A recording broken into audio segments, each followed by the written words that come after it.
정책위원회 가짜뉴스 대응단입니다. 5월 27일 화요일 민주파출소 제보 및 주요 대응 현황에 대해서 브리핑하겠습니다.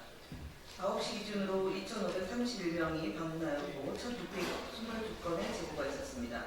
네이버는 23.61%로 가장 높은 수치를 기록했고 그 뒤로는 SNS 16.90%, 유튜브 12.77%, 커뮤니티 9.49 순서로 제보되었습니다.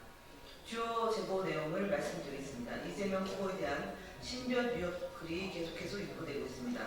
5월 26일 대학생이 주로 이용하는 에브리타임이라는 커뮤니티의 한 이용자는 이재명 후보의 26일 대학 일정을 인지하여 오늘 이재명을 찍으면 돈 드림 연락 주세요 라는 신변 위협 글을 게시했고 조치할 예정입니다. 이준석 후보의 거짓말 시리즈 비난에 대한 입장을 말씀드리겠습니다.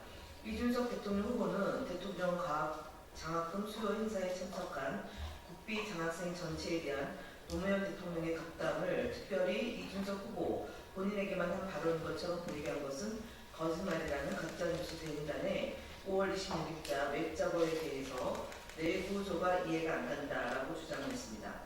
노무현 전 대통령과 특별한 인연이 있느냐 발언한 것에 대해서 이준석 후보는 대응 게시물을 페이스북에 4차례나 게시하며 노무현 정신을 계승하겠다고 하니 민주당 관계자들이 단체로 발작을 한다고 격앙된 주장을 하였습니다. 발작이라는 표현은 부적절합니다.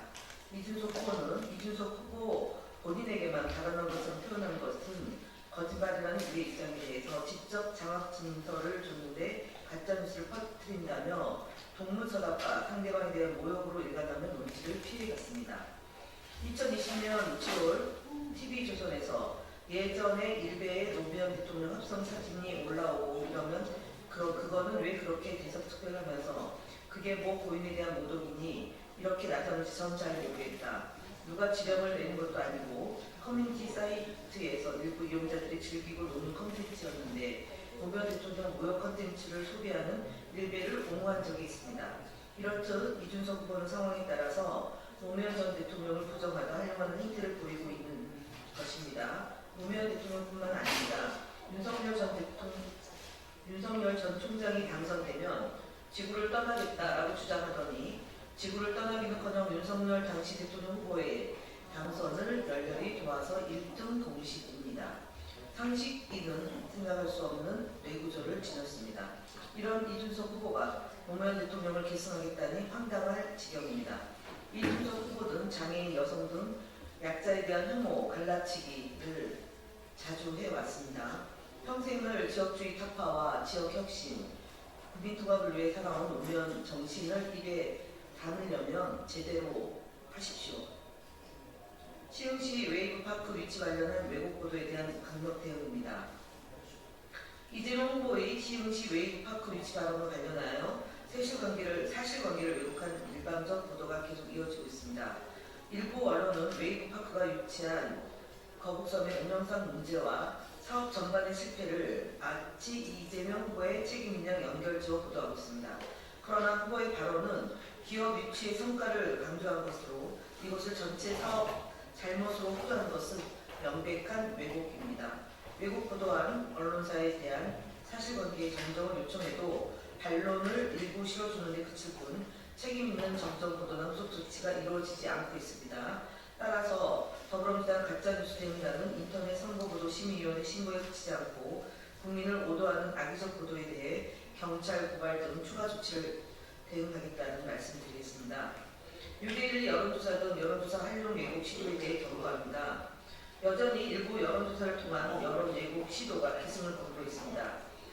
5월 26일 공표된 리서치민 유대일 여론조사는 특정 후보자에 대한 부정적 이미지를 유도할 수 있는 편향적 문항으로 구성되어 여론을 인위적으로 보도하는 기획 의도가 의심됩니다.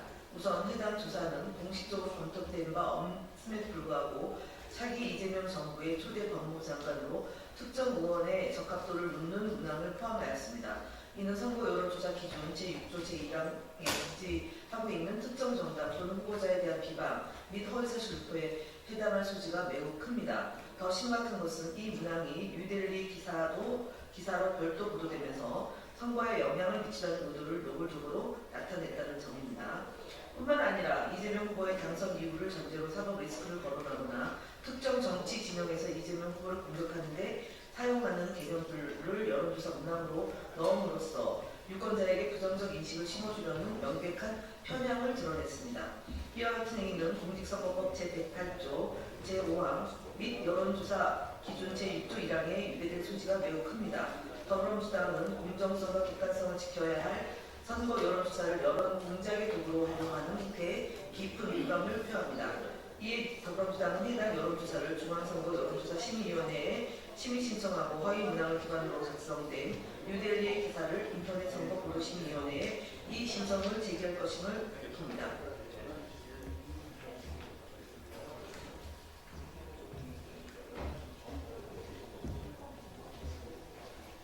네, 이것을 보고드리겠습니다. 채널A 뉴스 탑10 김진의 돌직구쇼 등에 대한 방송 대응 보고입니다. 5월 25일에 방송한 채널A 뉴스 탑10에서는 국민의힘 측 김동호 패널이 이준석 후보와의 단일화 관련 이야기를 하며 이재명 후보가 가장 위험한 정치 세력이다. 이재명과 그 뒤에 버티고 있는 이재명 세력이 대한민국 역대 어느 정치 사회에서 가장 위험한 그 정치 세력이라는 것은 공통 분모가 있습니다. 등 이재명 후보에 대한 허위 사실을 유포했습니다. 또한 5월 26일 채널A 김진의 돌직구쇼 프로그램에서는 법원 조직법과 관련하여 토론 중 국민의힘 측 박규택 패널은 대법원을 민주당 성향 또는 이재명 후보의 친이재명 후보 쪽 인원으로 채우겠다 하는 것으로밖에 보일 수가 없는 거예요. 민주당에서도 의회도 장악하고 또 사법부까지 장악하겠다 이런 의도로밖에 볼 수 없기 때문에 그런 비판이 일어나니까 이재명 후보는 한 발 뺐죠 라는 등 이재명 후보에 대한 허위 사실을 유포했습니다. 해당 사례들은 패널의 사실 의혹 및 명예훼손 발언, 객관성 위반 사항으로 선거방송심의위원회에 심의 접수하였습니다. 다음 김태우TV, 안보정론TV 등 유튜브 대응 현황입니다.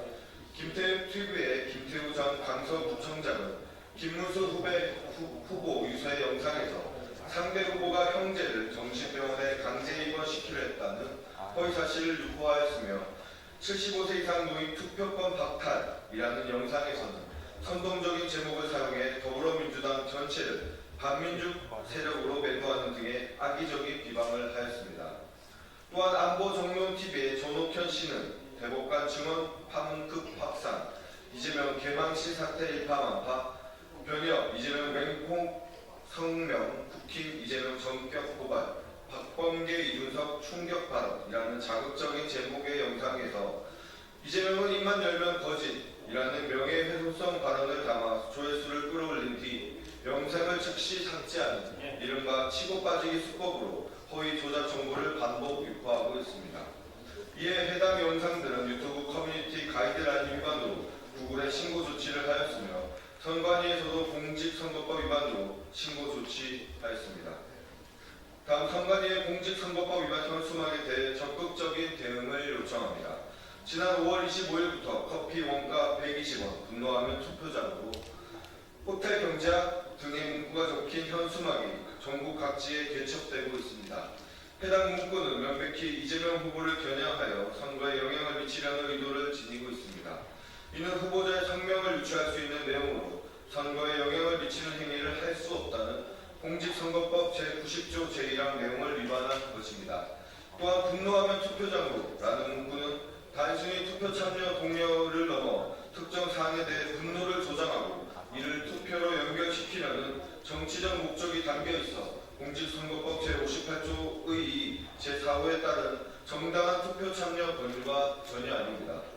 그럼에도 불구하고 중앙선거관리위원회는 해당 현수막의 명의가 표시되지 않았고 특정 후보를 직접적으로 지칭하지 않았다는 이유로 특정 후보를 연상시킨다고 보기 어렵다며 개척을 허용했습니다.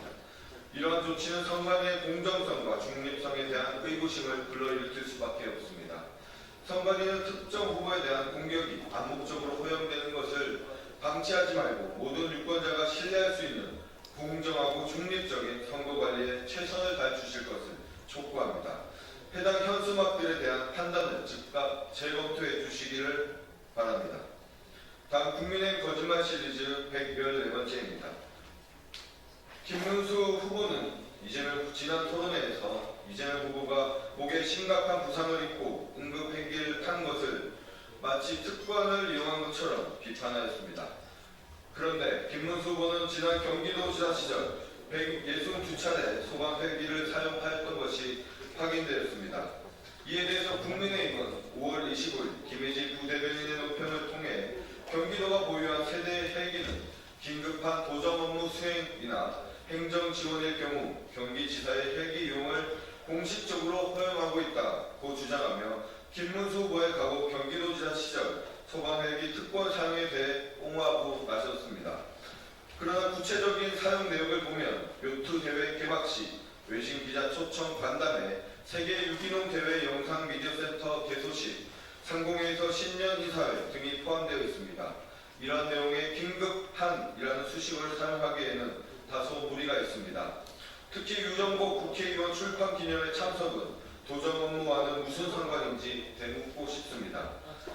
국민의힘의 김문수 후보 옹호 논평은 긴급한 도정 업무 수행에 쓰이지 않았다는 점에서 명백한 거짓입니다.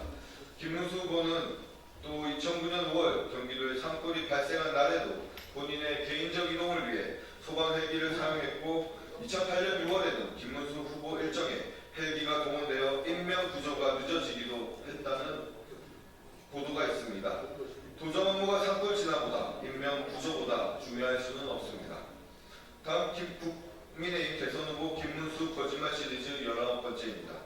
김문수 국민의힘 대선 후보는 4월 24일 국민의힘 경선 토론회에서 과거 폭행치상 사건 전과에 대해 전혀 없다라고 거짓말을 했다가 토론회 이후 1996년 일로 벌금 30만 원을 선고받은 사실이 있다 라고 사실관계를 바로잡는 보도자료를 냈던 일이 있습니다. 관련 보도에 따르면 김문수 후보는 과거 선거운동 과정에서 피해자인 상대 정당 관계자와의 갈등이 생겼고 피해자가 도망가자 끝까지 쫓아가 피해자의 목덜미와 멱살을 잡고 비서관과 함께 폭행하여 피해자에게 전치 3주의 부상을 입혔다는 것입니다. 이 과정에서 김문수 후보는 피해자를 붙잡긴 했지만 폭행하진 않았다, 정당행위에 해당한다고 주장했지만 법원은 이러한 주장을 받아들이지 않았습니다.